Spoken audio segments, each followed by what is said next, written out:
So welcome to this session on the War on the Humanities and Transnational Solidarities. I'm Simon Stern, president of the Association for the Study of Law, Culture, and Humanities, and I'm delighted that today's session will be moderated by Elena Luzadu, professor of law and political theory at the Birkbeck Law School. She is one of the founding members of the Association of Critical Legal Scholars. Her research is concerned with interrelations among law, ethics, and politics. Her 2007 book, Judith Butler, Ethics, Law, Politics, explores legal, ethical, and political dimensions of Judith Butler's philosophical writings. Anarchism, The Art of Living Without Law, published in 2022, explores how self-managed associations can exist without legal frameworks. She's on the editorial board of Law and Critique and Counterpress, and served on the editorial board of the Australian Feminist Law Journal, and she will introduce today's speakers. Please take it away, Elena, and thank you so much for doing this. Yes, no, thank you very much, and thank you for everybody for agreeing to be on a panel on such busy time of the year. I just want to kind of say a few kind of introductory remarks before I introduce our speakers for 3 seconds, Simon, if possible. When I spoke to Simon about having this symposium, it was triggered by a huge restructuring that our university, Birkbeck, had gone under a few months before. And humanities departments, such as the English literature department, that came second in its in the research audit in the country, took one of the biggest hits. It did not only his status as a department was taken away from it, it was amalgamated in a school or a unit of arts, culture, and communications, and the English literature part of it dropped out from the title. Law, which is known for its sort of critical humanities work, has been taken its faculty status away. We still are a school of law, but now we have been situated in a business school. And all this restructuring, of course, did not bring any compulsory redundancies, but there was a very, very strong message from the management and its various auditors and the governing body that humanities do not recruit anymore. So there has to be a reduction in staffing. And no matter what arguments colleagues, either in the academic board or in the governance body, which I happened to serve at the time, brought forward to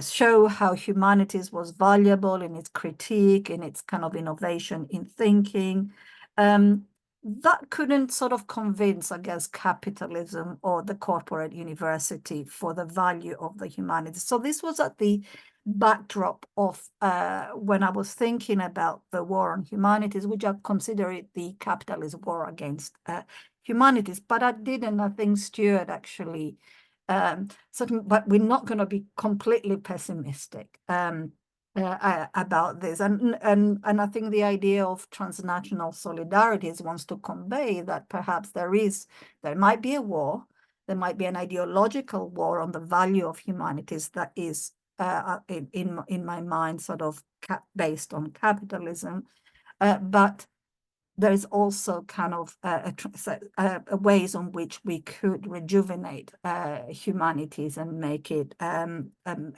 show its relevance and its relation to the world by forming transnational solidarities and sharing strategies of how to put humanities at the forefront. So I wanted to kind of make this kind of little introduction as to why I suggested to Simon this symposium. So I wanted to call colleagues from around the world, from law, but also from the humanities, to have this conversation. So I'm going to go into introducing every one of you now. Stuart Motha, who's a colleague, is a professor of law at the School of Law at Birkbeck. His current research focuses on the relationship between law and nature in the context of climate distraction. He's a member of the Loss and Damage Working Group of the Climate Research Forum of Oxford Sustainable Law Program since 2020, and I kind of encourage you to go online and follow it.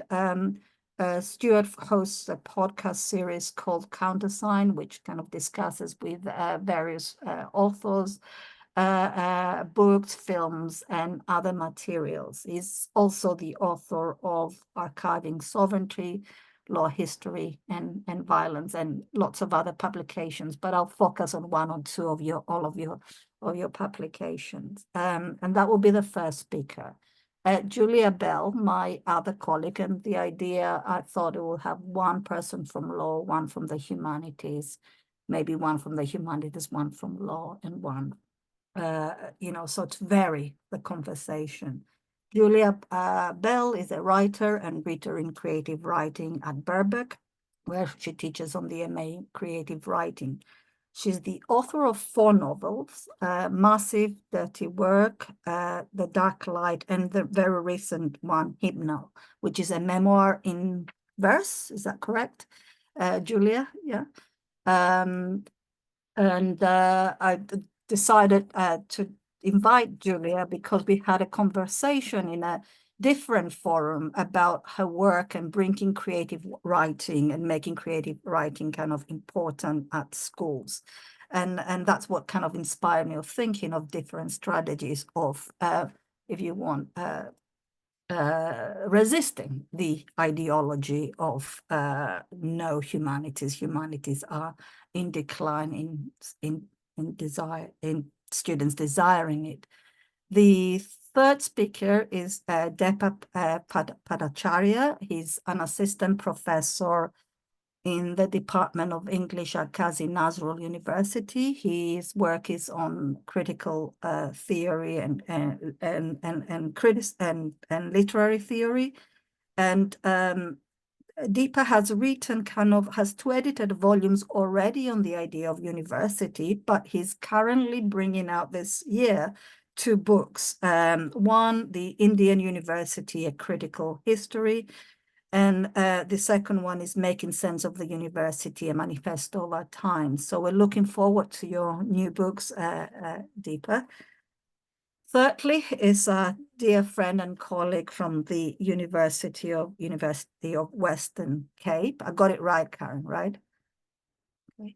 Karen is a professor at the Department of Public Law and Jurisprudence, and and also the chair in gender transformation and wealth making. And it's a project that links a sustainable development goals through Karen's focus on gender and transformation, and speaks directly to the 2030 agenda for sustainable development. Karen's is prolific in writing about jurisprudence and feminist jurisprudence, in particular, also about constitutionalism. And 2 or 3 of her writings, one is Ubuntu Feminism, Tentative Reflections, co-written with the late Drusilla Cornell.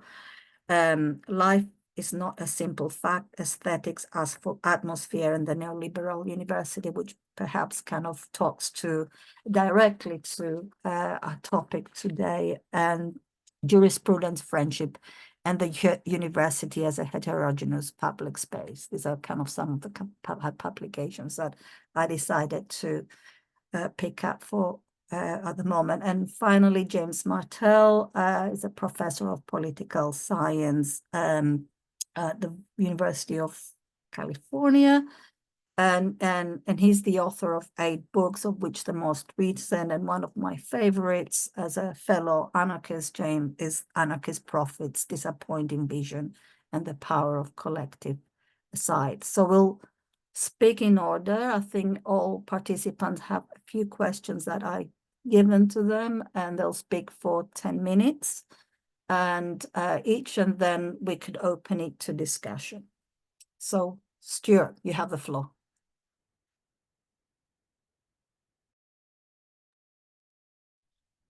Thank you so much. First, Simon, for arranging the infrastructure, a term I'll come back to, of this meeting, to Eleanor for organizing the event and the ideas behind it, and also to the Association of Law, Culture and Humanities, which has been just a tremendous network in which I have grown as an academic and has nurtured me throughout my career. So thank you to all of you. I'm going to speak about two primary ideas, really by way of trying to provoke a conversation with you, because as Eleanor has already noted, I had a certain ambivalence about the term war, particularly speaking now, but indeed at any time and in any context. It does seem a touch hyperbolic to me to speak about a war on the humanities. But Eleanor, of course, takes this from the title of an article published in The Guardian in 2015, authored by Alex Preston. So I'm going to sort of start with this reference to this article. And the two primary ideas I want to talk about is the notion of infrastructure, infrastructure of the humanities, infrastructure for the humanities. And the second term I want to talk about, again, I think to provoke discussion, is instrumentality, and to ask the question of would it be appropriate, or is it appropriate for the humanities to be instrumental? And in both these ideas, I'm drawing very heavily from a book I'm kind of excited. I don't agree with everything in it, but I'm excited to be reading Caroline Levine's The Activist Humanist, which I think is a really terrific book, The Activist Humanist: Form and Method in the Climate Crisis. But let me go back to Alex Preston's article in The Guardian. And those of you who might have read it will know that he draws very heavily from a colleague at Birkbeck, Marina Warner, and especially the essays by Marina Warner when she was at Essex and then subsequently left Essex and came and joined us at Birkbeck. And Warner was writing about the crisis of the university sector, and especially the humanities, the underfunding of the humanities and the sector.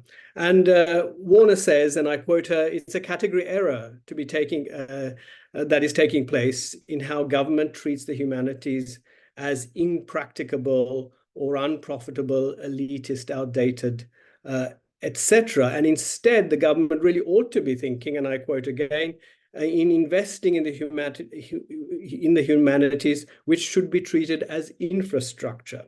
Now, I was really struck that even back in 2014-15, Marina Warner is talking about the humanities as infrastructure. And she means by this, if you're training people to be articulate, creative, thinking people, then you're introducing them through the humanities to the traditions of your country, to a culture. And by introducing students to culture, you are providing them with the tools for creating meaning, for connecting with people, and so on. So culture as infrastructure, or the humanities as generating and regenerating culture, is part of the infrastructure that the humanities provides. And instead, of course, Warner and others complained that universities are being treated instead as a business. We're not businesses. Instead, in fact, we're charities. And there's a much longer LRB article published by Marina Warner in 2015, where she expands on this point. So I was struck reading Caroline Levine's The Activist Humanist, that she's also focused on the notion of infrastructure. But by infrastructure, she means something rather different to Marina Warner. So I want to say a little bit more about that.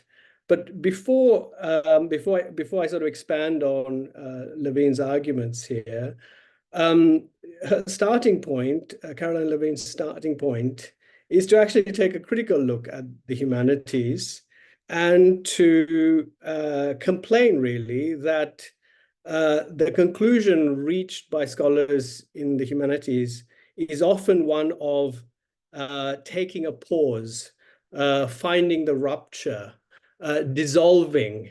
And by pause, she means leaving conclusions open-ended, or suspended, or focusing on the undecidable. And by rupture, of course, it's often a reference to revolution or resistance or fragmentation. And by concluding with a sort of dissolving, a sort of the metaphor of dissolving, really, the conclusion in the humanities is often towards fluidity or liminality or hybridity.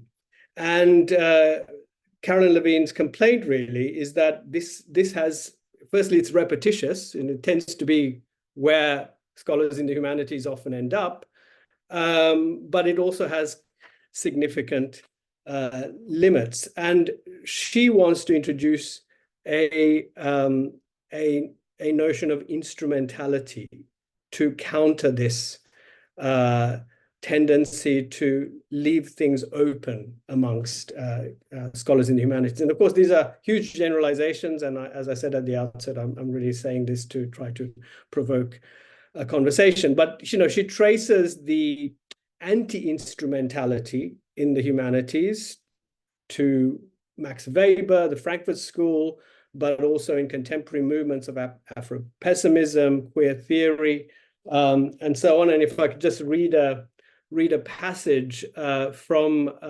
Levine's book, she says, to quote her, "From Marxist critique to Black and queer studies, and from deep ecology to aesthetic autonomy, the common logic of anti-instrumentality subtends otherwise conflicting schools of thought."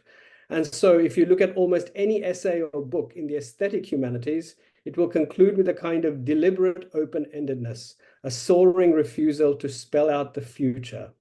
And then she gives actually quite a rich list of scholars who sort of fall into this category. So how might we think about our disciplines in a way that is more instrumental? Indeed, is it legitimate to think about our disciplines in a more instrumental way?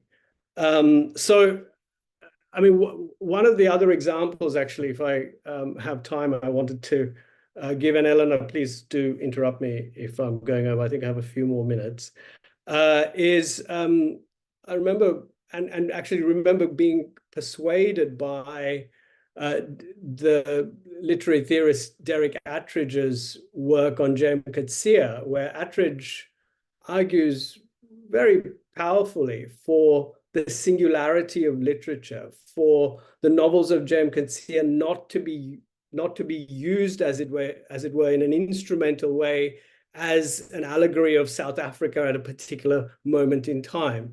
And at the same time, if you read The Life and Times of Michael Kay or the later novels such as Disgrace, of course, one can read it allegorically as being novels about South Africa, but somehow to read it in a more instrumental way would be to assail the singularity and alterity of the text. And Attridge argues for a more literary reading, and he distinguishes the allegorical reading from a literary reading of text. So that's just to sort of dive in a little more deeply to the resistance to a kind of instrumentality in much scholarship in the humanities. So what would it then mean to, from within our disciplines, to think more to think in a more instrumental way? And I'm thinking here in my own work in relation to climate destruction and climate litigation in particular. And despite the implication of the Frankfurt School in this anti-instrumental mode of thinking, I'm actually drawing very much on Adorno and Adorno's negative dialectics to read cases in the now growing body of climate litigation as a kind of negative dialectic. So that is to say, there are categories and devices and legal techniques, such as in the law of tort or in the law of nuisance, that are being revitalized to make arguments against large greenhouse gas emitters and so forth. So to give you an example, there's a very important case from the Supreme Court of New Zealand, Smith versus Fonterra, which was decided earlier this year, which resurrects the notion of public nuisance, the public nuisance cases from the early part of the Industrial Revolution, where emission of waste was effectively challenged by some public nuisance case law in the 18th and 19th century, and that this is being reused in the mode of these categories not being surpassed by some sort of universal idea of development, right? So this is the way in which I think Adorno is really helpful, where Adorno, drawing on Walter Benjamin, talks about the negated element not being superseded entirely, not being eradicated completely, that it has the capacity to return. And it is this kind of return of legal techniques in the context of climate litigation that I'm advocating for extremely instrumentally from within my own kind of legal traditions. So I'm conscious of the time, Eleanor. I think I've been speaking for 10 minutes. So I'm going to stop there just to summarize by saying I want us to really try to have a conversation about what infrastructure means in the humanities and what it would mean to take instrumental positions. Thanks again for organizing it. Thank you, Stuart. Julia? Hi, can you hear me? Is that okay? Yes. Thank you very much for inviting me to talk. I'm going to kind of pick up on something that Eleanor said in her introduction, which is to talk about the sort of shocking experiences that we had at Birkbeck over the last couple of years, which have also been mirrored by other institutions in the UK. And I think when we went through this systemic and kind of seismic reorganization of our department, which was English, theatre and creative writing, which led to our department shaking down from 46 to 19 staff in the space of 12 months, was at an academic board meeting where we were shown various charts and graphs and budget forecasts, which showed the finances in various degrees of bad and worse.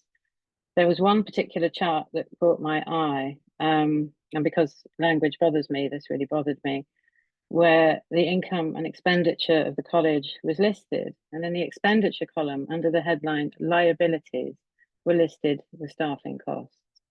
And that seemed to me to be just such a stark moment of realization of what had actually happened to the institution. And I queried this wording, or merely I pointed out that staff were surely assets rather than liabilities. But my complaint was dismissed very paternalistically as a semantic quarrel. It's just the language we use in finance, I was told. The equivalent of I don't mean it really, as if being a lowly humanities academic meant that I didn't understand the use of language at all. And of course, in one sense, in a legal sense, a liability means that the university has a responsibility or an obligation towards its staff, in the same way that it has an obligation to honour its debts. It has a duty of care, a requirement to pay on time, to provide fair working conditions. But to me, the word liability in the common parlance is also used as a verb to characterise a hazard, a situation or a person, a friend or a family member or an acquaintance that's unpredictable, in need of attention, likely to be disrupted, a thing that could ruin you, something which needs to be avoided. A liability is a state of being, a thing you are, a verb as well as a noun, and therefore a state of being within the institution. And I take great umbrage at being considered a liability to my institution. And it seems to me to be a peculiar linguistic pretzel to organise an institution around human expertise, which is the thing you're selling, and therefore your asset, and turn this into a liability and therefore a drain on your resources. It seems to me to say everything about how the institution views its staff. And we can see across the sector in the UK, the academic body shrinking and being replaced by gig economy, hourly paid teachers, which is poorly remunerated and comes with none of the liabilities of staff on proper contracts. So what are we to be then as academics? Assets or liabilities? Without its intellectual capital, where would the university be? In the days of AI and budget spreadsheets, probably doing quite well. After all, who even needs teachers or researchers anymore when all of this can be done by a machine for a fraction of the cost? I use this example only really to illustrate the situation that arts and humanities finds itself in 14 years after the introduction of student fees. The change has been slow but systemic, a poison of capitalist realism that's worked itself through the system to the point that in budgeting terms, the staff, the collective of people who make up the university and have done since its inception, are now considered liabilities to the university. The institution is no longer us, not a collective anymore of thinkers and researchers who have a common purpose to advance knowledge for its own sake, but a group who exist at the whim of the market forces which are created by the system in which we're trying to function. It's no longer about what is good, but about what is profitable, what can get most bums on seats. Arts and humanities are uniquely vulnerable by this metric because really, who needs specialists in Renaissance literature anymore? Perhaps outside Oxford and Cambridge, where the graduates of these courses will go on to run the major heritage sites and museums. Who needs English? Who needs history? There is no demand in the market for these subjects, we're told, except that the increase in fees and transformation of the institution to operate in line with market forces has itself eroded this market. It's not that no one wants to study it anymore. No one can afford to study it anymore if it doesn't come with a job guarantee at the end of it. In a world where the bottom line matters and degrees are no longer free and knowledgeable staff is no longer the point, rather what sells and what can be delivered, where humanities needs law, perhaps more than ever, is in fixing the financial mess of a system where money flows ever upwards with nothing trickling back down to the people on gig economy jobs. And where has all the money gone? Elon Musk is about to become the world's first trillionaire, while rents are skyrocketing, the cost of living crisis abounds, and companies post record profits. And yet, over the years, we've watched, shrugged our shoulders and sighed because we don't know how to change it. It seems to me that there's been a passive acceptance of these conditions, and I see very much the institution as sort of microcosm of the bigger picture, where we've died by 1,000 cuts. I watched it happen year after year, first in small ways, the research grants that disappeared, the travel expenses, the hospitality budget, no wine, no opportunities to go out for meals with colleagues, to now, no one emptying my office bin, being expected to share an office space. You don't need that, is what I hear in my head every time something vanishes. But what we're witnessing in real sad time is the slow pressure of extractive capitalism extracting, like a very slow machine that crushes everything very, very slowly, which makes it incredibly hard to resist. Meanwhile, the rich get richer, and for the rest of us, an increasingly impoverished life. Well, when the middle class of a wealthy country is under such pressure, you know that things are bad. In my view, one of the first lines of defense that we have lies in law. In my view, the only way to save humanities from the liability of capitalism on the human is through law and application of law to redistribute the wealth so society can function in all its human wealth. Because what we're witnessing, in my view, is the impoverishment of the human. Meanwhile, the task in humanities is to make the case for that legislation, to use all the persuasive tools we have at our disposal to change the narrative, to argue, to defend, because the alternative is grim. History and literature replaced by TikTok videos, teaching replaced by AI. These are not changes we need or that will improve our reality. Rather, they are the imperative of extractive capital, which is busy shoveling wealth from the poor to the already wealthy, and as we know, is to blame largely for the climate crisis that we find ourselves in currently. None of these changes have happened at the behest of expertise, but at the behest of technology companies that exist in small community in Silicon Valley. And I just wanted to finish quickly with a quote from my book, Radical Attention, which is also about humanities and technology and the effect that that's had on, particularly in my area, I've noticed on the creative writing students who are finding it increasingly difficult to concentrate and who perversely also come to study creative writing because they want the opportunity to think, to switch off, to have a space in which they can speak and consider some of these really pressing issues. And one of the things that I wrote in this book was perhaps what we're witnessing is just the beginning, first incoherent experiments. Maybe one day there will be a generation who won't question the notion of automated human behavior, but will accept wholeheartedly the idea of technology telling them what to do, where to be, monitoring and measuring every aspect of their lives. The Enlightenment idea of the human will be dead, the examined life swapped out for the monitored and programmed one, the human body transformed from a site of subjective experience to a body in a cocoon, watched over by a machine of loving grace / controlled by authoritarian techno-fascists. Perhaps both. But for a writer to whom the phenomenon, the spectacle of life, is the subject, and language as the interplay between mind and sensation is the medium, this kind of joyless behavioralism, humans reduced to the calculus of an algorithm, seems like an unsettling, lopsided, anti-creative, unsustainable vision of the human condition. So, thank you. Thank you, Julia, very, very, very much. That was, yeah, kind of an account of our times that I kind of resonates with me. Deepa, it's your floor. Yeah, okay. Thank you. Thank you, Elena. Thank you, Simon, for organizing this. And thank you to all the panelists, right, for the rich ideas that are already coming in.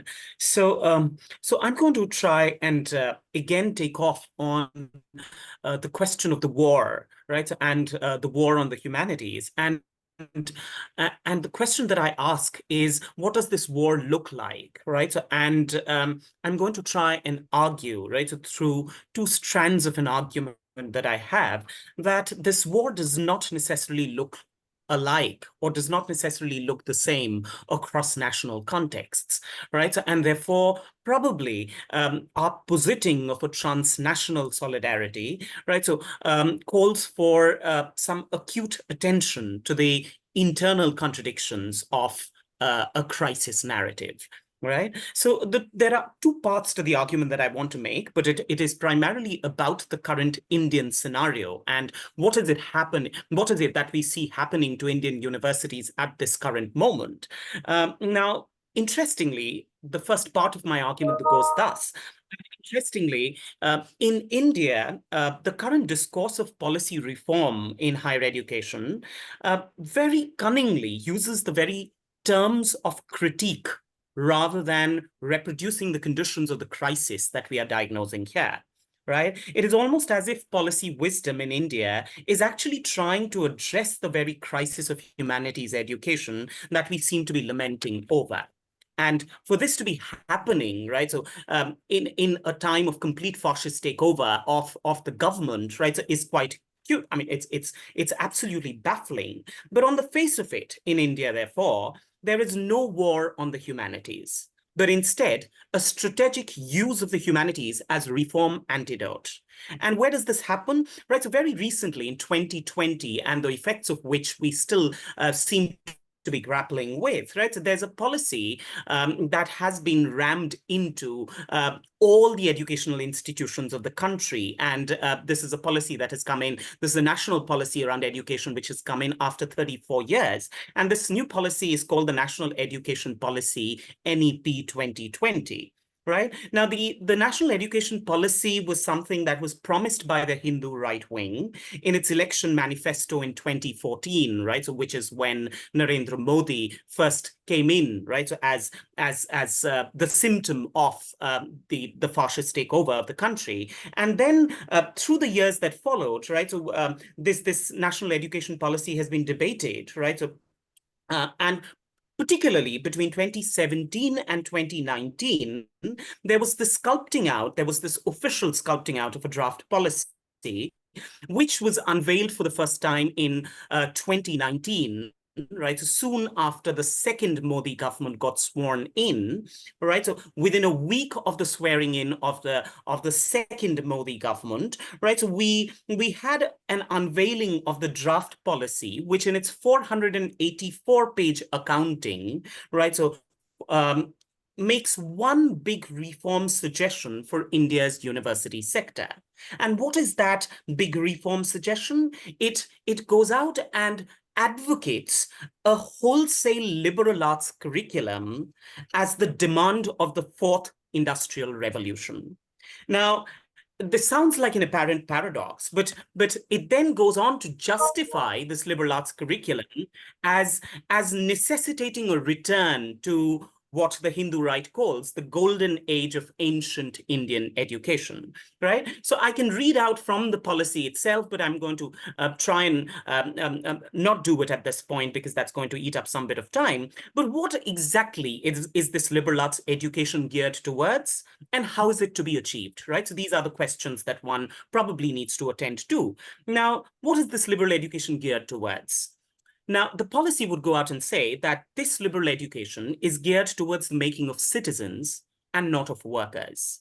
So much so that it goes out and names employment as merely a byproduct of higher education. Now, does this signal the end of employability, right? So as the normative justification of higher education?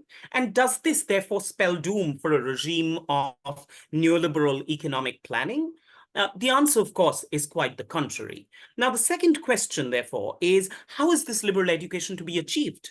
And the policy goes out and says that this is to be achieved through a compulsory multidisciplinarity, right? Where skills are no longer instruments for productive labor, but they have to be imagined as assets for claiming credit capital.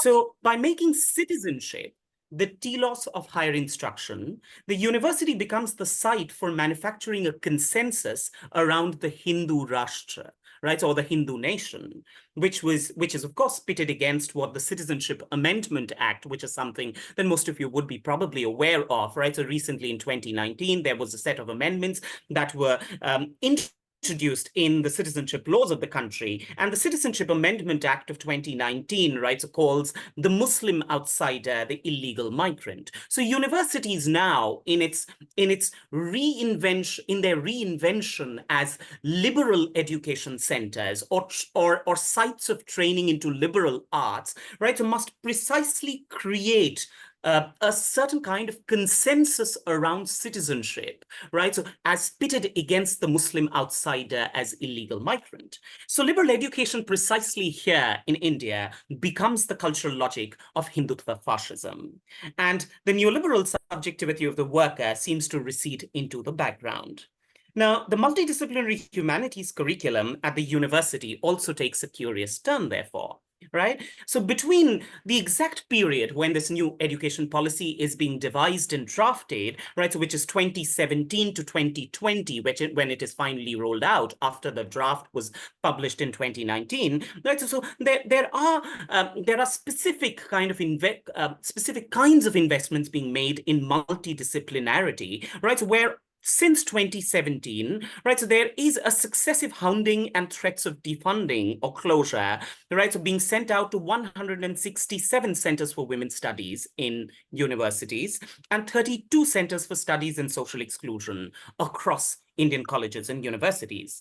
So clearly, sites of critical interdisciplinary social sciences, right, so are not what this compulsory multidisciplinarity is all about. So what do we have as this compulsory multidisciplinarity then, right? So in place of women's studies and social exclusion studies. So in its place, there is a championing of a mandatory multidisciplinary curriculum in value addition courses, which are like, right? And I'm just quoting the names of a few courses. So the kinds of humanities courses that are being now peddled, right? So as a liberal arts curriculum contains courses like Art of Being Happy, Fit India, Swachh Bharat, which basically means clean India, right? So Vedic mathematics, holistic development of personality. So, and this is where I will just briefly touch upon the second part of my argument. So this kind of a multidisciplinary humanities geared towards the making of fit citizens for a Hindu nation is hinged on a deep devaluation or delegitimation of knowledge, right? So knowledge as redundant to, let's say, right? So knowledge as therefore irrelevant to what Ulrich Beck would call a world risk society, where hedging against the risks of an indeterminate or unknowable future cannot be guaranteed by the rule of expertise anymore, which is the province of the university. Instead, it demands a bundling of these risks as derivative contracts, tradable as claims to credit capital in the future. And this becomes the credit scoring function of the university. So what we have here is a shift to use terms that Michel Fair comes up with, right? So there is a shift from a neoliberal stakeholder model to a platformized shareholder model, right? So where the value of the underlying asset of knowledge does not even matter. And this is what Randy Martin would call the social logic of the derivative. So this is, for me, the advent of the platform ecosystem using the guise of humanities education and the liberal arts, right? So to actually indicate that what we are up against is not a market economy anymore, but way past it, right? So this mirrors, for me, the passage from knowledge as commodity to non-knowledge as asset. And that is what we see in these multidisciplinary derivatives trading, right, on the credit capital market, right? So to just end with one brief example, right? So on the 8th of March, 2024, which is the International Working Women's Day, right? So Delhi University, which was one of the largest and the most premier public universities in India, rolled out, right, so a specific NEP model course, right? So for 5 premier women's colleges, right, so affiliated to Delhi University. And this course is called The Science of Happiness, right? And it is, of course, so Science of Happiness courses are primarily intended for women's colleges, as if women must necessarily be the source as well as the scourge of happiness altogether, right? So, and these courses are being planned as part of a public-private partnership initiative in collaboration with a US-based NGO called the Reiki Foundation for Happiness, which proposes to set up centers of excellence in happiness studies. So this is exactly what I want to basically kind of lay out, right, for further conversation, right? So this relationship between happiness and excellence through the middle ground of a woman's subject's behavioral training into becoming and belonging to a Hindu India, right? So is for what for me contains the secret to the platform university's relationship with an unknown and unknowable future. All right. So happiness as the becoming common sense of the humanities is what we are up against in India. And therefore, what we see here is not as much a war on the humanities, but a war that uses the humanities. Yeah. Thank you.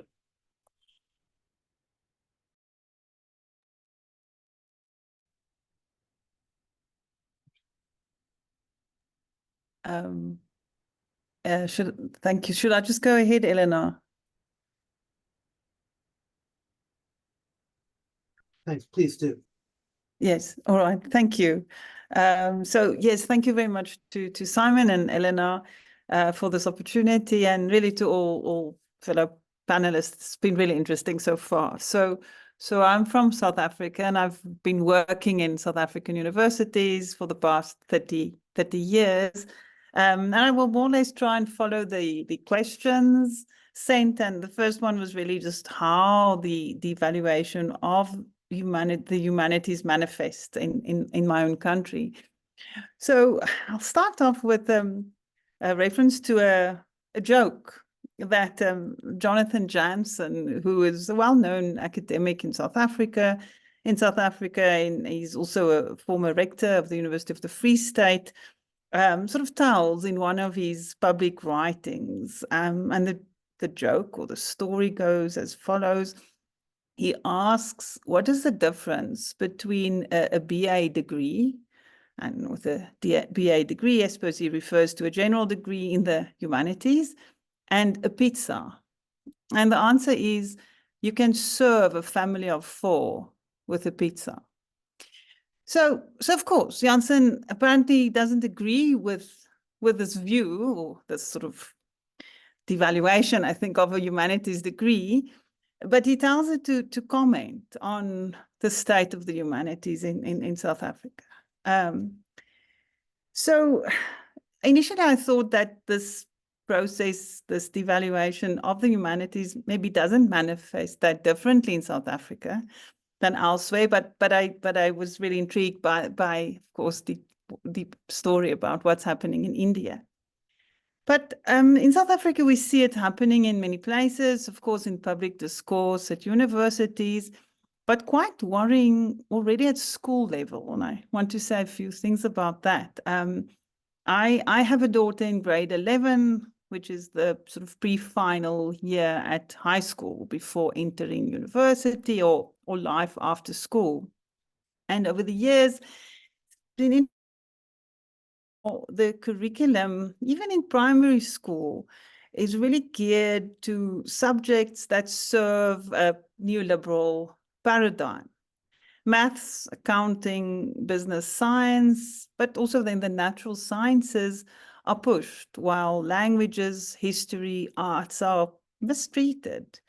School children are constantly confronted with incentives to become entrepreneurs. Schools host market days where children can come and sell goods with the incentive to make money. So the possibilities for life after school with which children are presented are all steeped into a capitalist market logic that most definitely, I think, influence their capacity to imagine or dream up different futures. It influences the choices they make. So it's almost assumed that learners who perform well academically will enter science or business and not the humanities. So that's also to the detriment of the humanities, because your strong academics or academic achievers just do not enter the humanities.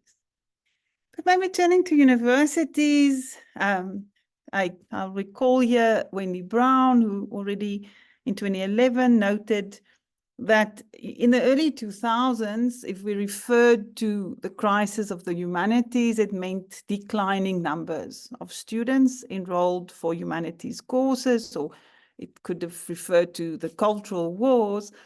But now the humanities face the possibility of extinction and are under pressure from outside and inside the university.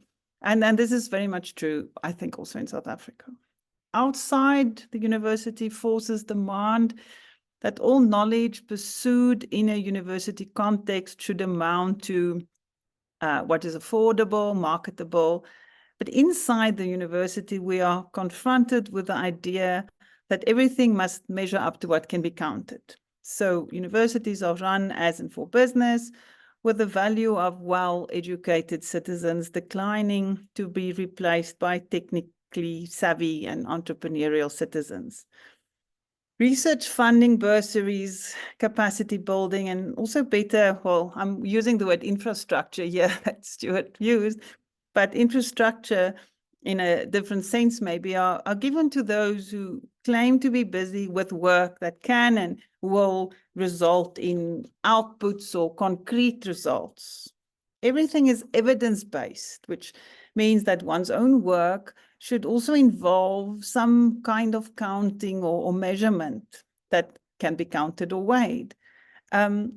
So related to this is the sense that one must be to be counted, but is also, there's this danger of one is perceived to be unaccountable if one is not in the game of counting. So it says something about, responsibility, and I think democracy and transparency. So responsibility or accountability is all reduced to forms, to templates, to rubrics. And of course, this is also how we are managed. So university managers do not have to account by providing reflective narratives on what they do, we never have the space to give reflective accounts. The emphasis is always on a template or form or rubric. But I mean, that's within the university, but the public response, the little joke told by Janssen, in a way captures the public sentiment. There are attempts to counter it, but large public debates and discourses are geared really to the market. Even we have often many book festivals, but we see that more and more at book festivals, there's a focus on self-help books or books on business, books that sell. So in South Africa, the state funds students whose parents earn below a certain income, the so-called NSFAS funding. And the mid-90s, in the context of law schools, we moved away from the previous model in which the LLB was a postgraduate degree. So initially, when I studied, students enrolled for either BA or BCom, but most would have completed a BA degree. So it meant that LLB students entered with a solid humanities background. But in the new system, students are trained from the first year as LLB students to become attorneys in a way. So the imagine created of legal professionals are big commercial firms doing mergers and acquisitions.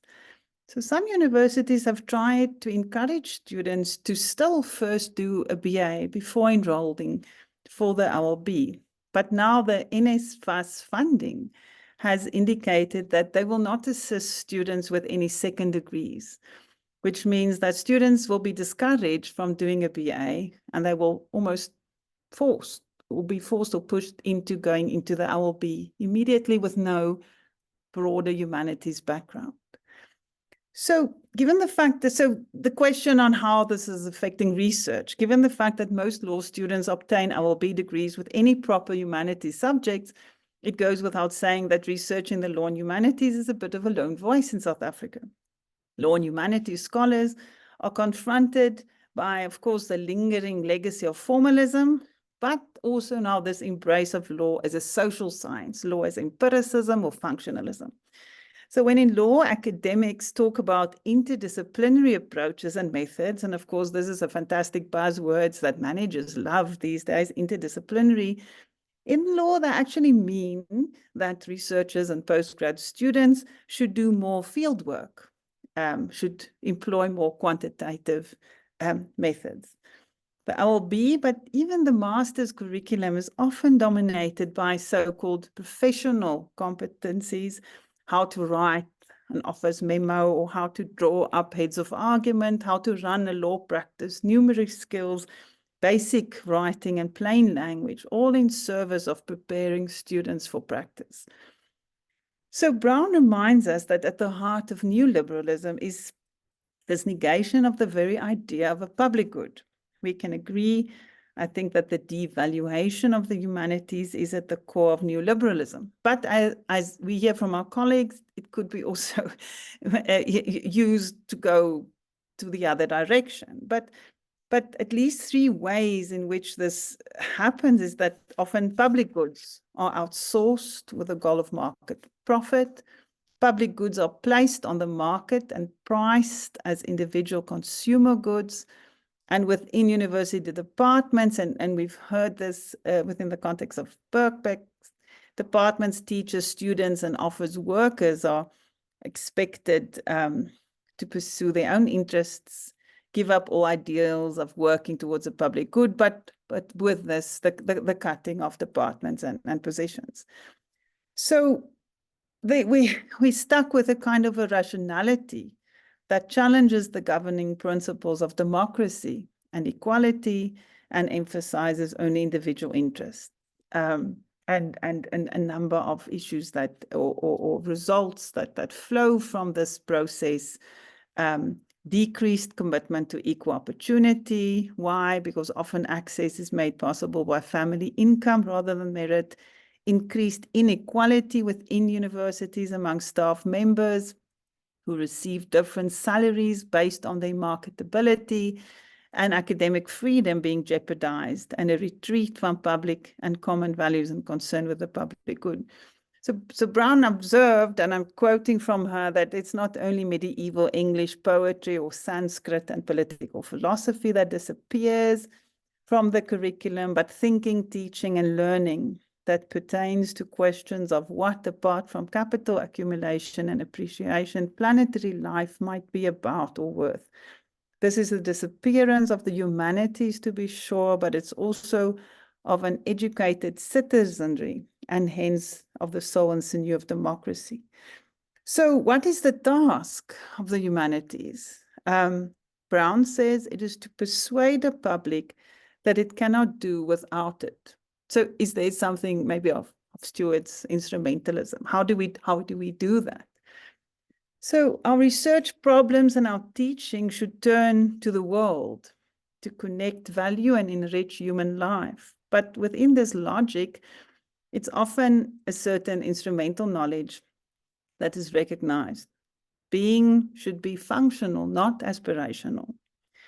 So concern is the extent to which neoliberalism then within the context of the university continues past and constructs also new forms of epistemic and ontological injustice. And my sense is that it is the humanities by excellence that show concern with epistemic and ontological justice, and with the decline of it, critical work on it will decline. So maybe here also Marianne Constable's concern about legal theory becoming social legal to the detriment of justice. So following Nietzsche's story in The Twilight of the Idols, of course, she tells the story of how ideals and in fact justice disappeared from the world, and we can add may be disappearing from the university. So Constable leaves us with a question: what remains? What world is left? And I think that's an important question. What worlds can be created within this context of devaluation? So maybe then just finally, how can we transform? How can we form transnational solidarities?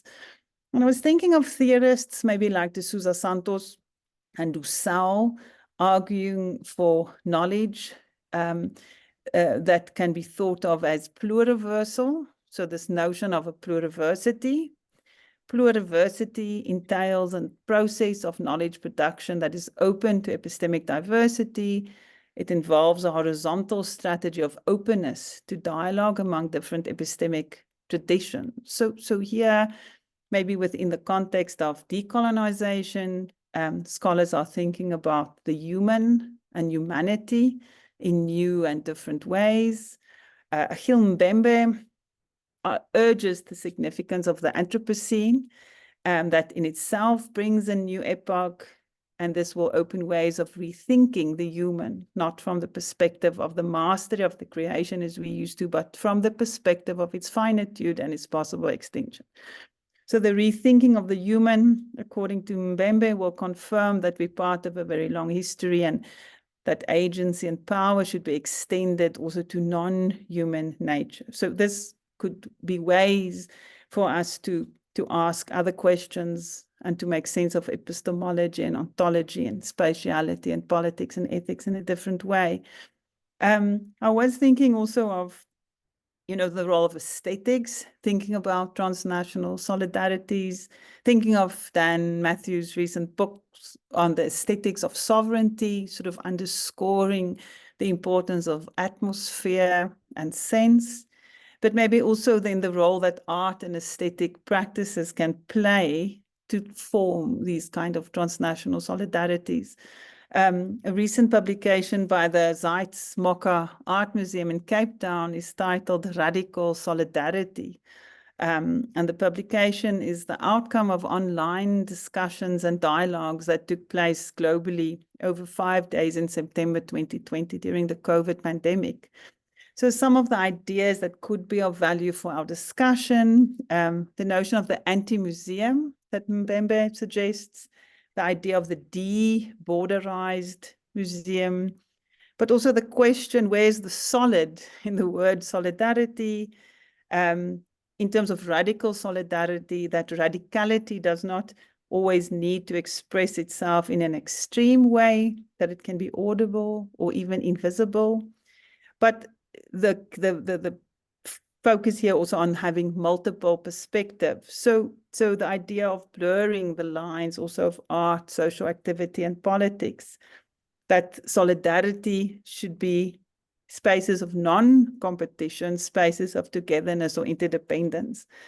So maybe reference also to Stephen Klingman's article on dwelling, or David Scott uses the term of tension-laden dwelling. So I was thinking of solidarity as spaces of dwelling, or spaces of tension-laden dwelling, but also spaces of negotiation, of encounter, of navigation, and really spaces, solidarity then as a place of complex encounter, as really sort of open, hopefully, discussions on how transnational solidarity can take place.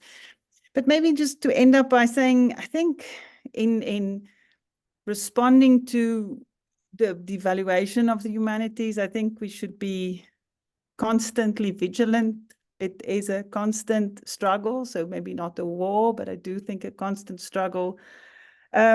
I made here a note saying maybe we should be sneaky in a way by again trying to show the functionality of the humanities, to show why it is important for democratic citizenship, for transformation. But ultimately, I think just to keep on attempting to counter what is going on at the moment. Thank you.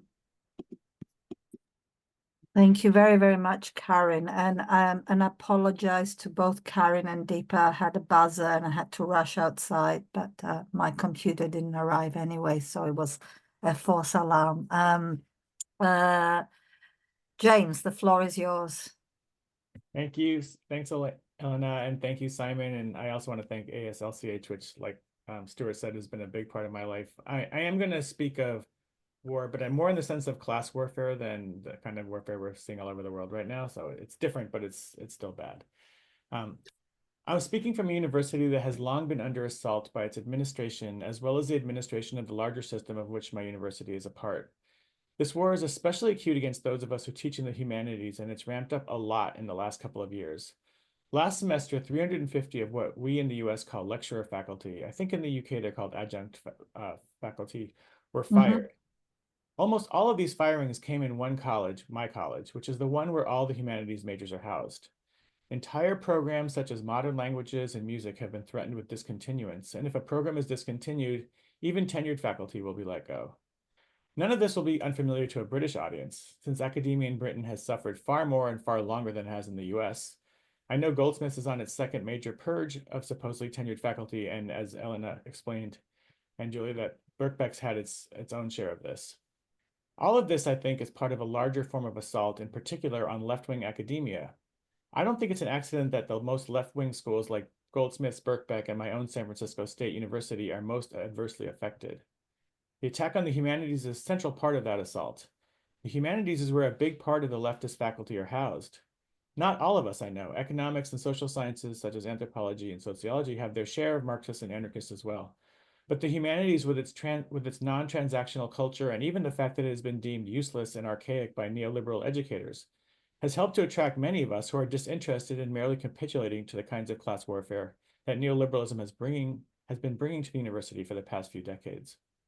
There's an irony in this, in that for at least a decade or so, many Asian countries sought to open their liberal arts colleges in order to allow for more creative entrepreneurs.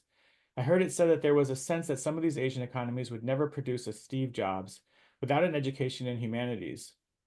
National University of Singapore, to name one such place, created a joint program with Yale, where they brought in a slew of liberal arts and humanities professors to teach. But almost as quickly, many of these started to shut down, and the NUS Yale program, for one, has been discontinued. The argument that the liberal arts is too expensive or a waste of money is actually entirely untrue. The humanities are a great investment in that our faculty tend to get low salaries, teach a high load of courses, and give their students wonderful skills in critical thinking, reading, and analysis, all for a very low price. It's the sciences that are really expensive with their huge labs and highly paid professional salaries. With neoliberalism, though, it's never about the money, even though neoliberals will always say that it's only about the money. I didn't understand what neoliberalism was about until I heard a lecture by Michel Fair, who said that neoliberalism has never been about profit and loss, market efficiency, and the like, which even though it always says that it is. Rather, it's about creating precarity in workers and producing an ever greater gap between the uber rich and everybody else. Frequently, neoliberalism rewards not sensible policies that make good investment for the future, but rather dramatic moves that demonstrate a fealty to neoliberalism itself, often in ways that are financially very destructive for the institution in question. That's how you prove your fealty, by harming yourself. This is the only way I can understand what's going on at my university. There's a claim that they're cutting as many classes as they are for the sake of budget efficiency, but what they're cutting are actually introductory courses that funnel huge numbers of students into humanities majors. Without those students, the majors will and are dying. And then the neoliberal administrators can use those low enrollment numbers to justify further cuts. This is not market efficiency, this is slow death by 10,000 cuts.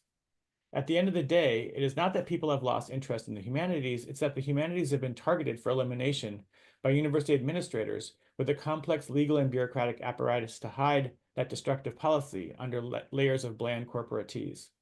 It's only a result of those attacks that students have started to choose other majors and courses because it's become somewhat chaotic. This has been a long time in coming, but I think that, like the global warming crisis, this crisis is accelerating and the gloves are coming off.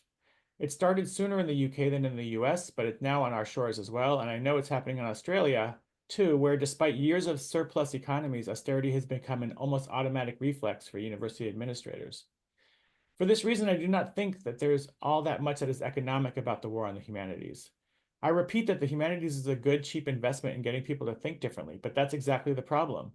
The neoliberal machine, which seeks only pliant consumers rather than uppity troublemakers, no longer wants those kinds of students, nor does it want the kind of uppity faculty who train them.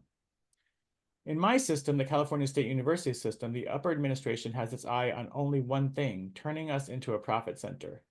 They have discovered that they can use the form of a public university to create an enormous fountain of wealth. Each year, my system, which at 23 campuses and several 100,000 students is the largest higher ed operation in the United States, puts over $1 billion in profit a year. This money is amassed in a huge series of funds, which are mostly used to be able to get cheaper rates on bonds, which raise yet more money. The only thing they seem to be willing to spend money on is new buildings. So, for example, on my campus, they fired a good chunk of our faculty, but they're building 3 giant, shiny new buildings, raising the question of who do they expect to be in these buildings if they kill all the college itself. Cries of austerity are ubiquitous despite this huge and growing fund. And new raises in tuition, last year they raised our students' tuition by 1/3 over the course of the next 5 years, are not used to further student learning or faculty for salaries, but instead are used to invest in high-risk stocks, which the students bear the brunt of with their loans.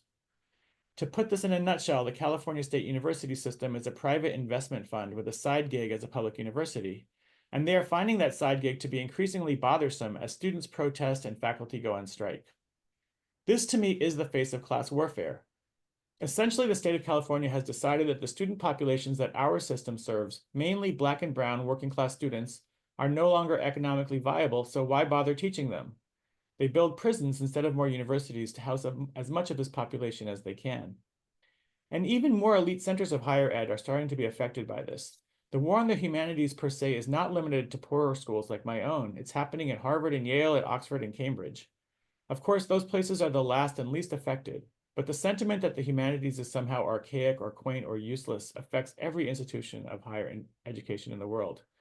So what is to be done? I think the most important thing to keep in mind is an awareness that this is indeed an instance of class warfare. As the division between rich and poor grows, the middle class gets squeezed and most of it is returned to the poor. That's the reason for the need to produce more precarity, and also the reason that subjects taught in the humanities, English, history, philosophy, women and gender studies, post-colonial studies, and so forth, are deemed to be worthless. They aren't worthless, as I said before, but they are dangerous because no small number of students coming out of university with a healthy degree of suspicion of neoliberal arguments is going to be tolerated. The second thing to do is to organize around this knowledge. My school was the only school in the US to successfully divest from companies doing business that support the Israeli war effort against Gaza. So far.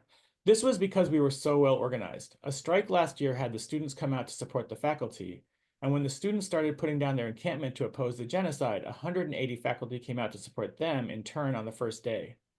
I've been the president of our local union chapter for years, and I've talked to our president and provost once a month for the last 3 or 4 years. When the students told me that they wanted the president to come to meet them in the encampment and engage in open bargaining, I said she'd never come, but she came. Then when they demanded divestment, I said she'd make up some fake reasons for why she couldn't or stall for time. And she did indeed try those things, but the student and faculty organization was so strong, she was actually forced to divest. I realized that all those times I was sitting in the room with her and our provost and demanding this or that on behalf of our union, she could care less about what I was saying. It was just me and them. But when you had several hundred tents and hundreds of students plus nearly as many faculty all united and visible in their organization, making a demand, that was an entirely different thing. She had no choice but to say yes because the organized movement forced her hand.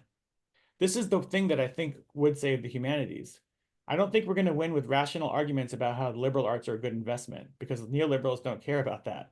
We will not win with appeals to decency or to tradition, because neoliberalism is a form of class warfare. And in warfare, you don't expect to win with good arguments or appeals for mercy. Nor do you win by embarrassing the other side. They don't get embarrassed because they don't care one whit. The only thing they care about is power and money if you can somehow enlist that on your side, but that's very difficult when you're fighting capitalism. So what we should do is to organize through labor and student power, and as they said in the Godfather films, make them an offer that they can't refuse. We need the humanities because it's a bulwark of opposition to neoliberalism. We need it because it creates opportunities for real political power. We need it because we must defeat neoliberalism, which threatens to throw all of us into increasing modes of bureaucratic authoritarianism and despair. But I do think we can win. I just saw it happen on my campus. I saw my ultra neoliberal president reduced to nothing. We can win on a campus by campus level, but better yet, nationally and internationally, which is one of the reasons why I'm so happy that we're having this gathering today. Thank you. Thank you very, very, very much, James, and also for kind of ending this conversation in a kind of positive, upbeat sort of message that organizing and sharing sort of how we do things might be kind of the way to deal with this kind of irrational forces that we are encountering. Thank you all. I mean, the conversation flowed from one speaker to another. I'm sure our audience would have have a lot of questions stemming from each of your papers or presentations. So I would like to, and we've got apologies from Sarah Ramshaw that she had to rush, and Julie Peters that she also had to rush. So I don't want to lose more audience, and I would like to kind of open it to discussions for questions. I have some of my own, but we can start with questions from the audience. You know how to do it. Raise your hands, or if your function doesn't work, open your camera and raise your hands.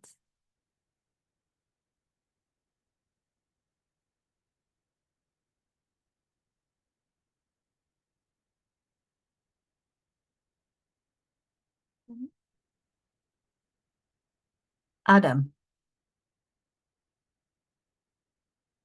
We've got a question from Adam Kozaksa and then from Catherine Temple.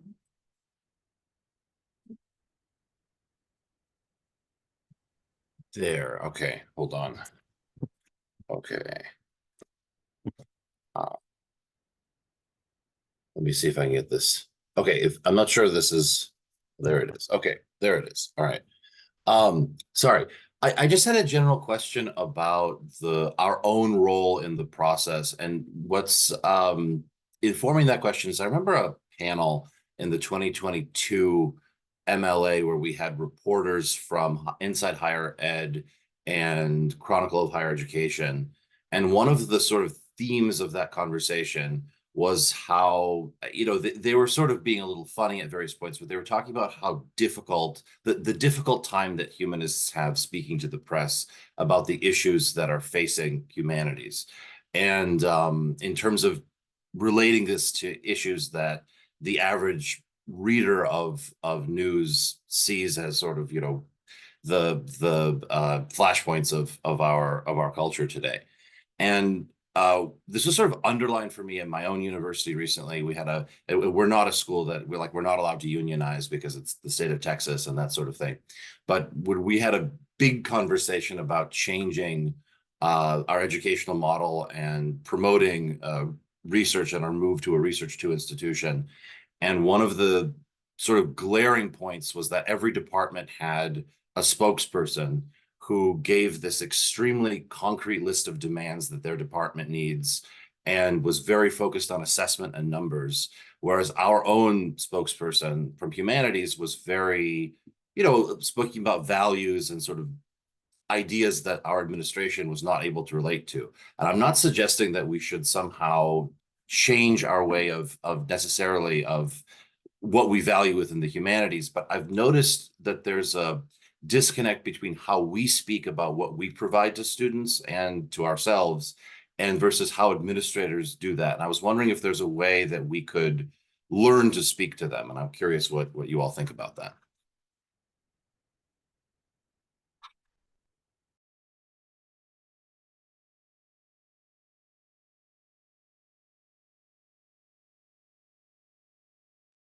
I can start. I think one issue that I've learned from trying to organize faculty for a long time is that we're trained to be nice, and we were all kind of like the goody two-shoe student, you know, ourselves. So it's very hard to get faculty to say hard things, and it's created a very uneven balance when the neoliberal administrations are being so ruthless, and we're still trying to be, you know, decent and kind and good. I think we have to harden ourselves a little bit, I'm afraid, and get a little bit tougher. But I also think the other piece of it is that because our job, let's face it, is actually a wonderful job. Like what we get to do is really fantastic. We all feel kind of privileged and lucky to have these jobs. And I think that also makes us, even the most exploited among us, feel somehow lucky that we do this for love instead of money, et cetera, et cetera. And I think those two factors make us unwilling counter warriors, but we have to change our tune.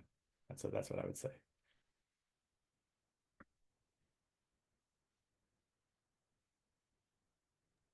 Yeah, I would agree with that. I think that we're kind of uniquely vulnerable because we're seen to be people that operate out of vocation rather than out of pure commerce. And that makes us incredibly easy to manipulate in various ways. And the death by 1,000 cuts happened, I think, in my institution, partly because we just shrugged our shoulders and got on with it. We were like, oh, well, okay, if we lose this particular thing, if the budget gets squeezed in this way, then we'll find a creative solution to do some extra teaching in this way. And we sort of just swallowed it and accepted it and accepted it and accepted it. And now we're really up against it. But I also, the observation I would make, which was the reason that I was sort of thinking a lot about language, is that it increasingly seems to me that there are two different languages being spoken and that neither of them are listening to each other, and that the dominant language, the powerful language, the language of commerce, is the one that has the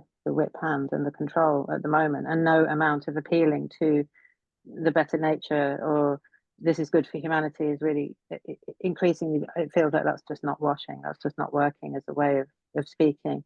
And the final observation that I would make, that I was very interested to hear from a colleague in India sort of speaking about how arts and humanities is being instrumentalized in order to kind of reinforce a particular kind of nationalist agenda, which I think was something that also happened in Australia with the University of Wollongong, I think, I can't remember, was set up a course in Australian studies, which was exactly a kind of pushback against a particular kind of model of, and I know an academic who was really involved in trying to prevent this, because it was basically a racist nationalist course in Australian nationalism, and they were kind of instrumentalizing arts and humanities as a way of propping this up. This was in the government that collapsed before the new government that Australia has now.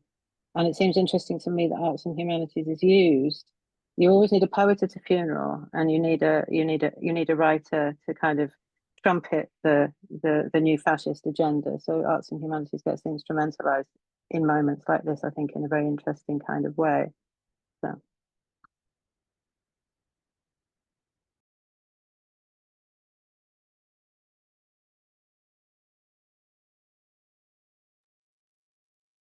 there are more questions. It would be great to hear from more of you. Yeah. That's what I was saying. Sorry, I was muted. I didn't realize I was muted. Catherine, you're next. Yeah, hi. I'm at Georgetown and I started a public humanities master's about 5 years ago, and it's thriving. And it's kind of interesting because the administration opposed it 10 years ago, and now they're giving out prizes for people who've gotten involved in it. But what I've noticed over the last 10 years is a couple of things. And one is that our undergrad, especially our majors, but all the students who take our courses tend to really not understand what the humanities is. Right. So if you ask them, we did a series of interviews. If you ask them, what is the value of your humanities degree? What are you taking away? All they can really talk about is skills, writing skills, critical thinking. They can't really talk about the sort of intellectual habits of mind that the humanities inculcates. So I think, one thing I've been working on is a sort of intro for the first class where we talk about what it means to be a humanities major or to take a humanities course. So that's one thing. And the other thing is that there is the humanities are thriving outside the university. There are over 1,000 literary journals in the US. There's a thriving community online posting poems and essays and all kinds of stuff.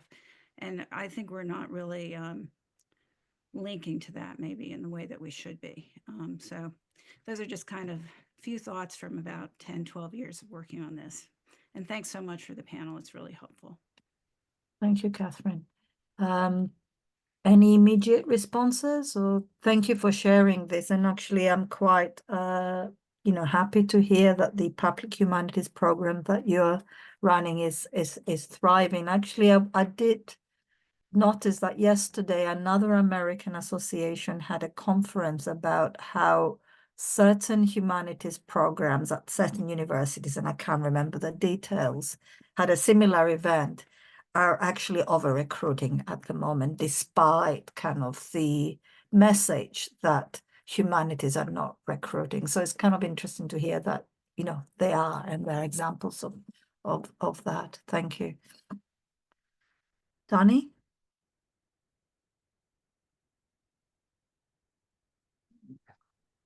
Yes, hello. Yeah, my question is, it's led on from, I think the gentleman's name was Debatia, but it applies to everybody. And he spoke of making citizens, not workers, through compulsory multidisciplinarity. And I see that as a sort of like a cure, if you will, for some of these irrational forces. But that leads on to the question, which is, what kind of representation do you think is required for the government to treat humanities not like just a cash cow, if you will, but an essential component to research to, I suppose, fix some of the problems in this structural inequality that we have? Thank you, Danny. Who would like to give it a go from our panel? Depa, do you want to give it a go? Yeah. Okay. Thank you. Yeah.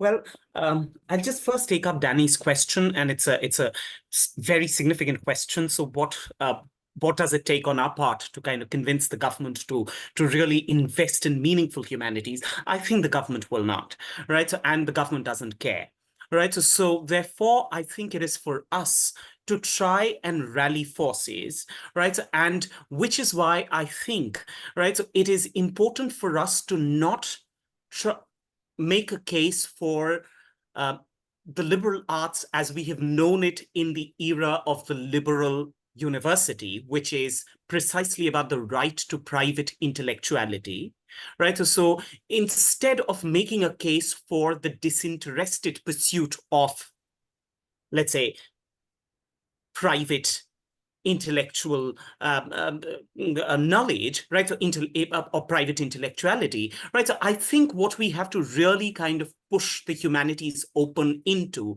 is a certain sense of the public, right? So, and I think questions of academic freedom or structural autonomy have not served us well, right? So they have only served to further kind of distance us from the public that the university has historically excluded. And therefore, I would suggest that perhaps as humanities scholars, what we perhaps need to do is to try and make the university the site of its own critique.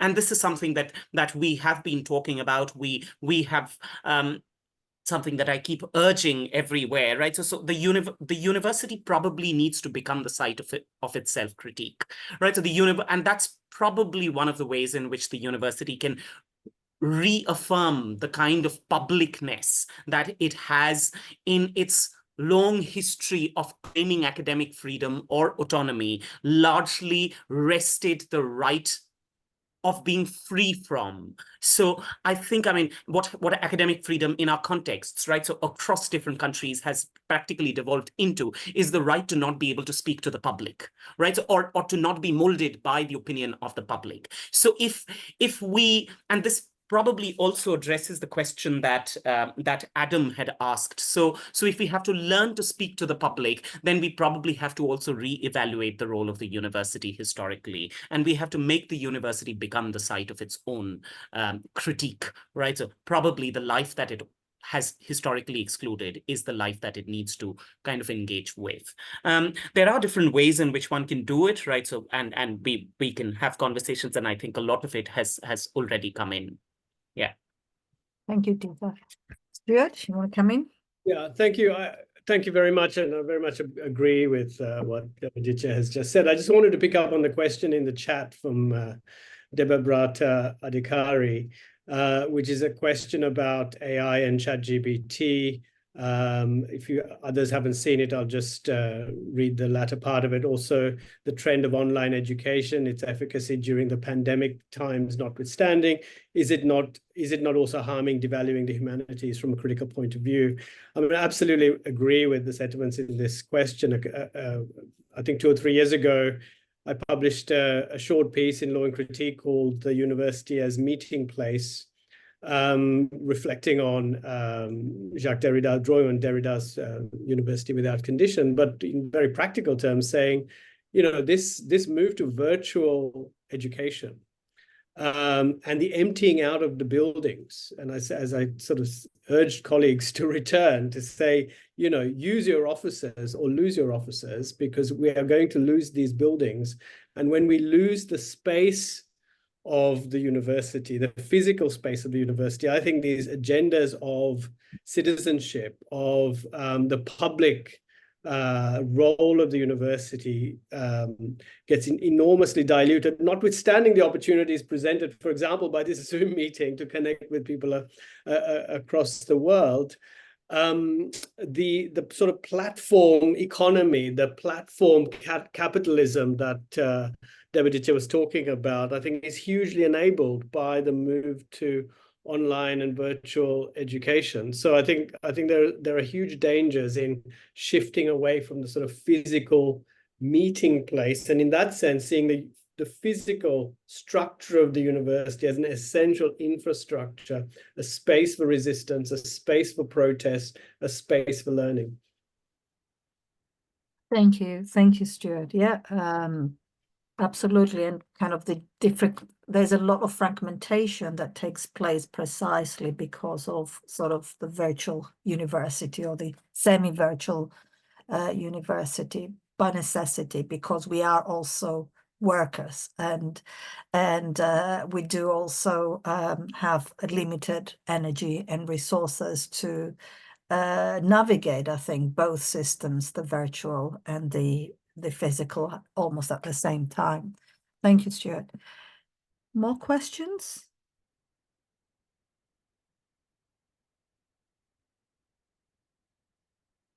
Oops. Melissa, please. Melissa, yeah. Thank you. Hi, everyone. Let's see. Is my video on? Yeah. Okay, great. And I do apologize. Somehow I got confused and missed the first hour. So I'm in the central time zone here. So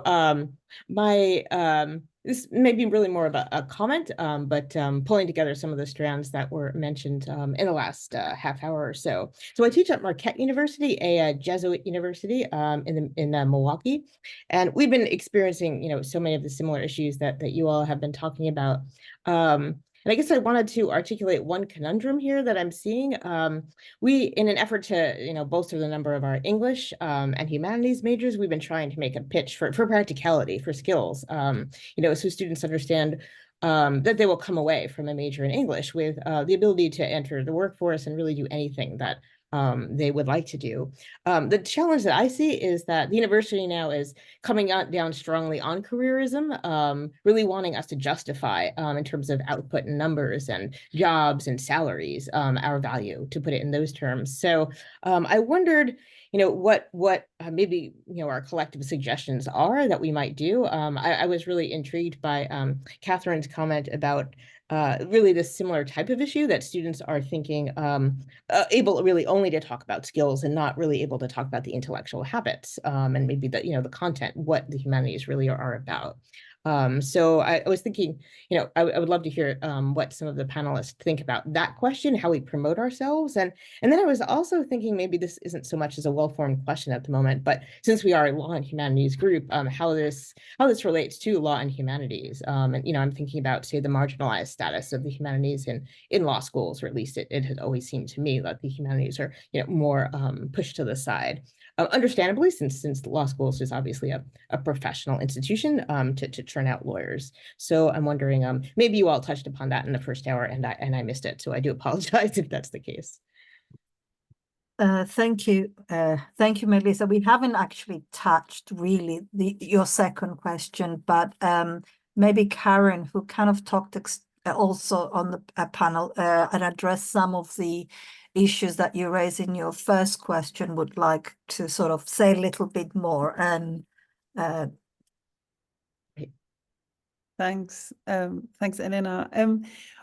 So I think it's really problematic, the emphasis on, skills or practicality. So we'll often hear, English or language would be important for students so that they can really sort of do their work, or it's almost linked to numeracy. So you can only do maths if you have language. So it's really that absolutely sort of instrumentalization of language. So I hate talking about skills. So I try to always talk about competencies at least, and not skills. It sounds a little bit more sort of crude in your face. But so yeah, the law and humanities. So I mean, there are different takes, and the one is just to, I suppose, emphasize the importance of sort of criticizing law and showing the limits of the law, the impossibility of law really to fulfill all these sort of promises, at least in South African context. But I suppose the other way is to show that humanities, even if you think in practical terms, humanities make better lawyers. So I will often say the reason why we need the humanities is exactly because, so often students other colleagues will say, at least 50% of our students will join the profession. Therefore, jurisprudence or legal philosophy or language, poetry, these things are not important. I would say it is exactly because 50% of our students may enter the profession that we need this. And I think it's true for all countries, for all societies, in specifically mine, countries struggling to sort of deal with a past that continues. How can we challenge this? How can we think about transformation if not through the humanities? So I think, as people teaching law, we should teach law, but law as a humanity discipline. So not to say, we teach poetry or literature or pure philosophy. No, I teach jurisprudence, and I'm very clear about that. And I've recently taken up some work done by colleagues in Australia, talking about, the office of the jurisprudent. And I, for me, that's very clear. That's what I'm doing. And that's what I've been doing. I teach jurisprudence, but I teach it as a law, as a humanities discipline, so that we can even if you, particularly those who will only become attorneys. Sometimes people will say, oh, the critique and the humanities stuff, that's maybe important for those who will enter masters or doctorate programs. And I will say no, because they will get to it. But it's exactly those who will not, who will only enter the profession, that we need to catch, I think, in the undergrad years to broaden their minds, their imagination, so that they can become better lawyers. I mean, what's just language skills? Often people will say, you know, you need to think like a lawyer or write like a lawyer. But the best sort of practicing advocates will say, in order to be a good advocate, you must be able to write a letter to your mother. You must be able to write and tell a story well. So maybe just that, you know, to link up with the previous conversation on the importance of university spaces, I agree with that. And I think also, you know, some of the earlier questions, you know, what is our role? And I think James saying we need to, you know, become stronger and organized, but we need the students on our side. And we need to convince the students that this is important for them, and not the sort of focus only on business and the narrow skills. So yeah, I think that's what I'll say for the moment. If I can come in, Karen, Deepa's sort of analysis of the use of the humanities to pass a particular sort of nationalist ideology, and the use of liberal arts in a particular way made me think. And it doesn't, you know, once students reach universities too late, this has to happen a little bit earlier. And I think one of the issues that I noticed just from my stepson that only wants to study business and economics and make lots of money, and tells me constantly not to dip it, which means not think too deeply about the world, is all about money, is that there has been, at least here, during the so many years of Tory government, and move, and I think Julia sort of touched on it. You know, has been a move towards promoting STEMs and skills and apprenticeship, sorry, as a way of educating kind of a younger cohort. So the move has to start from a younger age to create or open up the desire. I think Karen's opening sort of anecdote sort of touched that very well. Yeah.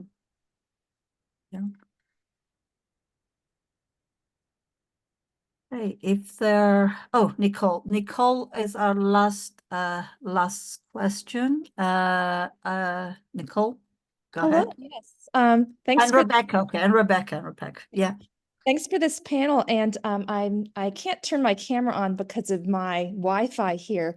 But I was just I had a couple questions, mini questions. First, James Marshall and Julia Bell, your remarks reminded me of Fabatsi Attar's viral article on vocational awe and how that could be a barrier to solidarity.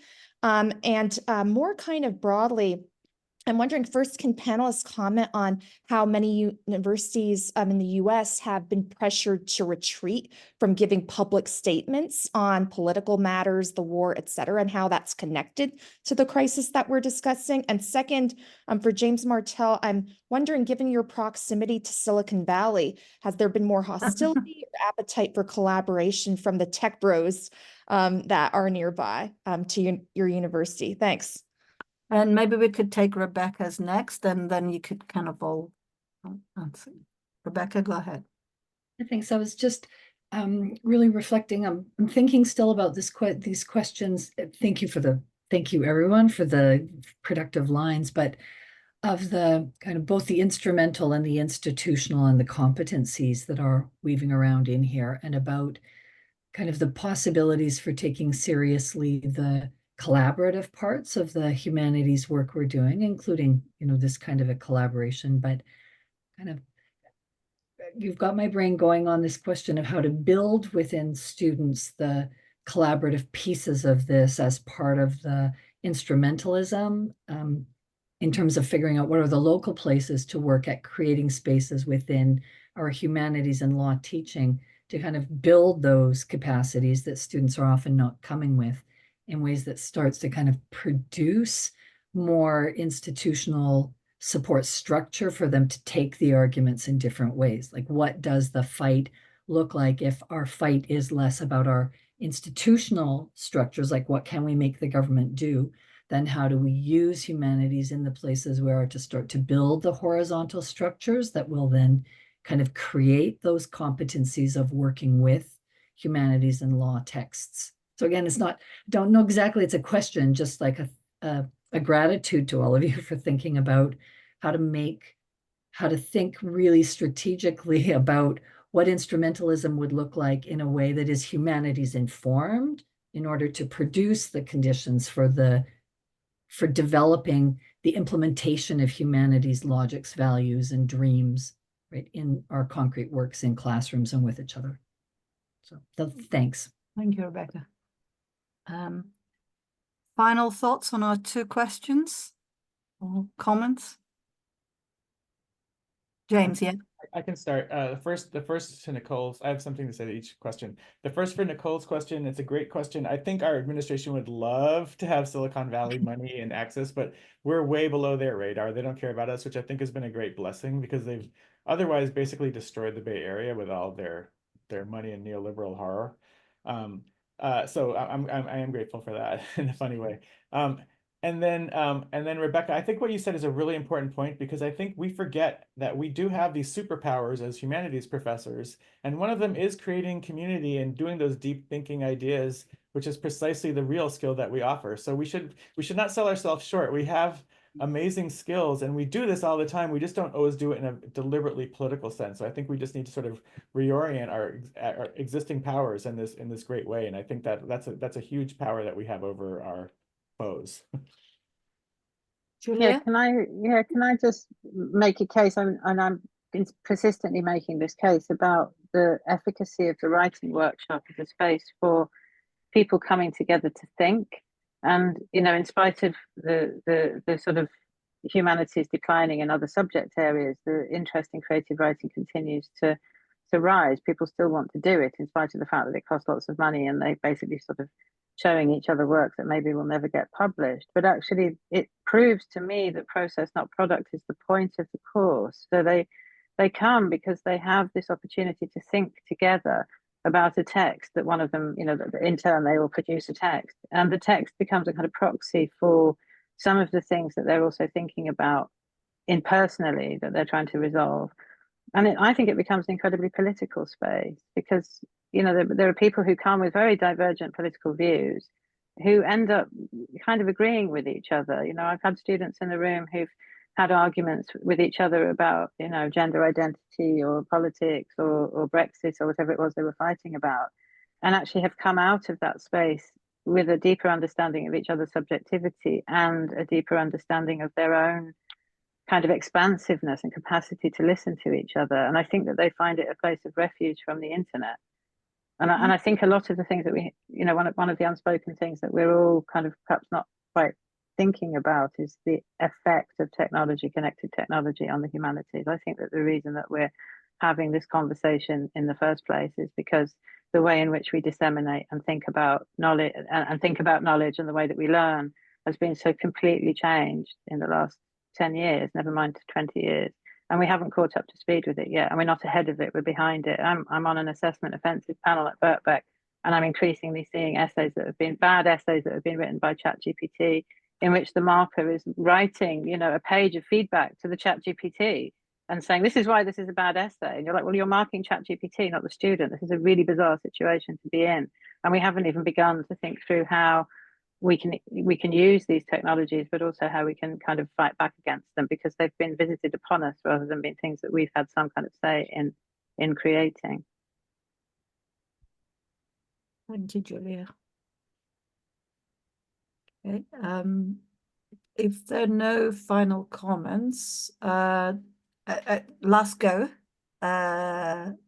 Stuart, I can see you want to say something. No, thanks, Ellen. I'm conscious of the time, and obviously it's time to sign off. I was going to just pick up on Rebecca's question about how we think about collaboration and instrumentality, and I was wanting to bring up instrumentality explicitly because it's we as humanities scholars often also think that we're not being instrumental or that being instrumental is a bad thing. And I think and that's why I found Caroline Levine's book really helpful in reclaiming this notion of instrumentality, but with these other concepts around infrastructure. So she in particular develops notions of routine, well, three concepts actually: routine, pathways, and enclosures, each of which is very ambiguous, right? Routine could be monotony, but routine could also be food and rest.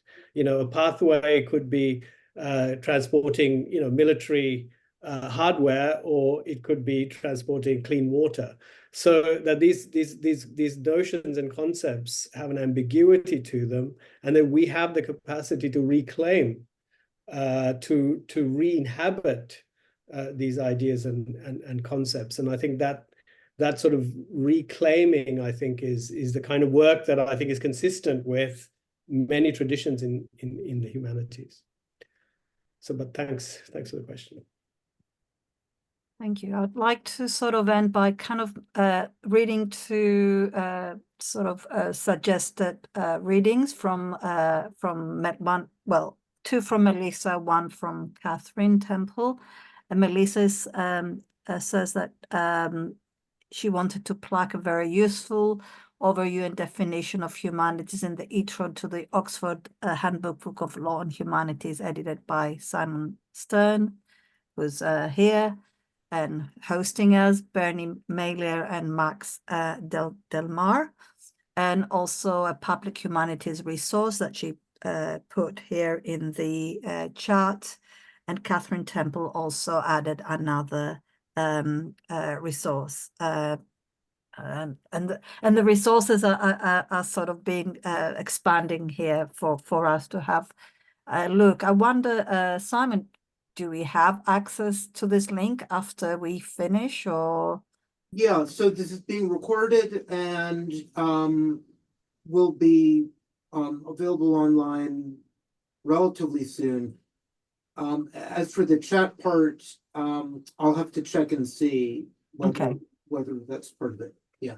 So because maybe some of us like to see some of those links and sort of get kind of inspirations. I would really, really, really love to, thank our panel, Stuart, Julia, Adipa, Karen, and James for a really, really, really thought-provoking and insightful conversation here. I think we have a diagnosis of the problem, and a diagnosis that varies from country to country, but the issue is might be the same. But we also have some strategic thinking here that we could take forward and perhaps have another conversation or a different conversation. I think this is meant to be the first of a series of maybe 2 events every year on contemporary issues on law and humanities. We'll be very happy if you send us emails with suggestions, what you would like to hear us discussing, and I'm happy myself and Simon to coordinate this event, or I'm coordinating via the LCH. So let's kind of take a moment to thank everyone. Thanks for your questions. They've been fantastic. Thanks to everyone. Thank you very much. Thank you. Thank you. Thank you. Thank you.